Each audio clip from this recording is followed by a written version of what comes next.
Welcome back to our channel. Ashadha మాసంలో ముఖ్యంగా తీసుకోవలసిన జాగ్రత్తలు. మునగాకుతో పప్పు, తెలగపిండి వంటి ఆహారాన్ని తినాలి. ఈ ఆషాఢ మాసంలో మీరు తినే ఆహారం పైన ప్రత్యేక శ్రద్ధ తీసుకోవాలి. ఈ ఆషాఢ మాసంలో మరీ ముఖ్యంగా చద్దన్నాన్ని మాత్రము అస్సలు తినకూడదు. అలాగే ఈ ఆషాఢ మాసంలో ఆకుకూరలు, మాంసం, చేపలు, మద్యం, బెండకాయలు, వెల్లుల్లి, ఉల్లిపాయలు ఈ పదార్థాలను మాత్రం ఆహారంలో తీసుకోకూడదు. ఆషాఢ మాసం వస్తే ఆడవారి అరచేతుల్లో గోరింటాకు మెరిసిపోతూ ఉంటుంది. పెళ్లి కాని అమ్మాయిల చేతులకు గోరింటాకు ఎర్రగా పండితే అందాల రాకుమారుడు భర్తగా వస్తాడని విశ్వసిస్తారు. ఇక శాస్త్రీయ పరంగా గోరింటాకు గురించి మాట్లాడుకుంటే ఆషాఢంలో వర్ష ఋతువు ఆరంభమవుతుంది. ఆషాఢాన్ని అనారోగ్య మాసంగా పిలుస్తూ ఉంటారు. ఎండాకాలం నుండి వర్షాకాలంలోకి అడుగు పెడుతున్నప్పుడు మన శరీరంలో వేడి బాగా పెరుగుతుంది. ఇలాంటి సమయంలో మనకి ఎన్నో అనారోగ్య సమస్యలు వస్తూ ఉంటాయి. అందుకే ఈ ఆషాఢ మాసంలో ఆడవాళ్ళు తమ చేతులకు తప్పనిసరిగా గోరింటాకు పెట్టుకోవాలి. శరీరంలో ఉండే వేడిని గోరింటాకు తీసేస్తుంది. రోగ నిరోధక శక్తిని పెంచుతుంది. అలాగే గోరింటాకు రసంలో యాంటీ బ్యాక్టీరియా లక్షణాలు ఉంటాయి. స్త్రీలకు ఉండే గర్భాశయ సమస్యలు, చర్మ సంబంధమైన సమస్యలు తొలగిపోయి మంచి ఆరోగ్యం సిద్ధిస్తుందని ఆయుర్వేదం వివరిస్తుంది. ఈ రోజుల్లో చాలామంది మంచం పైన కూర్చునే భోజనం చేసేస్తూ ఉన్నారు. కానీ ఈ ఆషాఢ మాసంలో మంచం పైన కూర్చొని భోజనం చేయకూడదు. ఈ నెల రోజుల పాటు మంచం మీద కూర్చొని భోజనం చేస్తే మీకు రాబోయే కాలంలో ఆహార ధాన్యాలకు తీవ్ర కొరత ఏర్పడుతుంది. కాబట్టి ఇక నుండి అయినా మంచం పైన కూర్చొని భోజనం చేయకండి.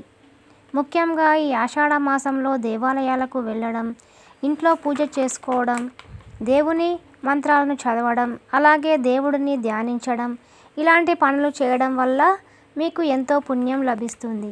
ఈ ఆషాఢ మాసంలోనే గురు పౌర్ణమి, బోనాలు, ఉత్సవాలు వంటి ముఖ్యమైన పండుగలను జరుపుకుంటారు.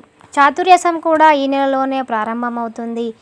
అలాగే పెళ్ళైన స్త్రీలు ఉదయాన్నే నిద్ర లేచిన ముందుగా ఇల్లు వాకిలను శుభ్రం చేయాలి. లేకపోతే మీ ఇంటికి దురదృష్టం పడుతుంది. దీంతో మీ ఇంట్లో ఎల్లప్పుడూ సమస్యలే ఉంటాయి. ఏ స్త్రీ అయితే ఉదయమే నిద్రలేచి ఇంటి ముందు కల్లాపి చల్లి చక్కగా ముగ్గులు వేస్తుందో ఆ ఇంట్లో ముక్కోటి దేవతలు నివసిస్తారని అనడంలో ఎలాంటి సందేహం లేదు. మనలో చాలామంది దీపారాధన చేస్తున్నప్పుడు ఒక కుంది మాత్రమే ఉపయోగిస్తారు. కానీ ఈ ఆషాఢ మాసంలో ఇంట్లో పూజలు చేసేటప్పుడు ఖచ్చితంగా 2 దీపాలు వెలిగించాలి. అప్పుడు మీరు చేసే పూజలకు పుణ్య ఫలితము లభిస్తుంది.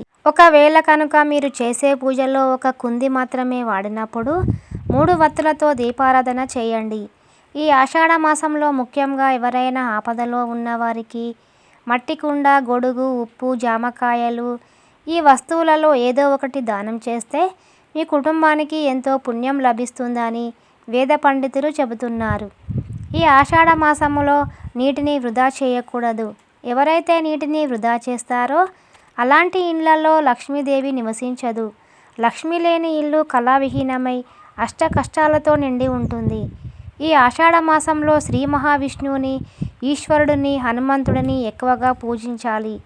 ఎవరి జాతకంలో అయితే కుజుడు బలహీనంగా ఉంటాడో అలాంటి వారు ఈ ఆషాఢంలో శివునికి అభిషేకం చేస్తే జాతకంలో ఉన్న కుజదోషాలు తొలగిపోతాయి. ఈ ఆషాఢ మాసంలో ప్రతి ఒక్కరూ సూర్యోదయం కంటే ముందే నిద్రలేచి స్నానం చేస్తే సూర్యునికి ఆర్ఘ్యం సమర్పించండి. ఈ నెల మొత్తం సూర్యునికి ఆర్ఘ్యం సమర్పించడం వల్ల మీ ఇంటికున్న దరిద్రం మొత్తం పోయి సూర్యదేవుని ఆశీర్వాదం వల్ల మీ కుటుంబానికి ఐశ్వర్యం ప్రాప్తిస్తుంది. రాళ్ళ ఉప్పు అంటే లక్ష్మీదేవికి చాలా ఇష్టం కాబట్టి ఈ ఆషాఢ మాసంలో వచ్చే శుక్రవారం రోజున రాళ్ళ ఉప్పును ఒక పేపర్లో కట్టి మీరు పడుకునే మంచం కింద ఉంచండి. తెల్లవారిన తర్వాత ఇంట్లో ఉండే స్త్రీలు ఎవరితోనూ మాట్లాడకుండా ఆ ఉప్పును తీసి ఎవరూ తిరగని ప్రదేశంలో పడేయాలి. ఇలా చేస్తే మీ ఇంట్లో ఉన్న దుష్టశక్తులన్నీ పోయి లక్ష్మీదేవి మీ ఇంట్లో తిష్ట వేసుకుంటుంది.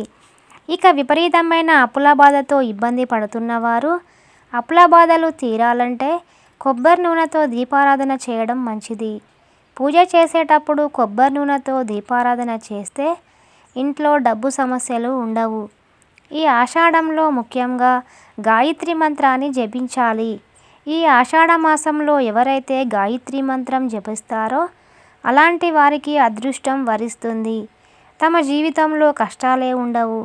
అలాగే మీ జాతకంలో సర్పదోషం ఉంటే ఈ ఆషాఢ మాసంలో ప్రతి సోమవారం శివాలయానికి వెళ్ళి శివుడిని దర్శించుకొని శివలింగానికి ఆవు పాలతో అభిషేకం చేయండి. ఈ విధంగా చేయడం వల్ల కాలసర్ప దోషాలు తొలగిపోయి శివుని అనుగ్రహం లభిస్తుంది. ఈ ఆషాఢ మాసంలో ఎక్కువగా యాగాలు నిర్వహించే చోటకి వెళ్తే ముక్కోటి దేవతల ఆశీర్వాదం వల్ల మీ ఇంటికి అదృష్టం వరిస్తుంది. మా వీడియో కనుక మీకు నచ్చినట్లయితే ప్లీజ్ మా ఛానల్ని సబ్స్క్రైబ్ చేయండి, లైక్ చేయండి, షేర్ చేయండి, కామెంట్ చేయండి. మీ బొంతల వర్షిణి.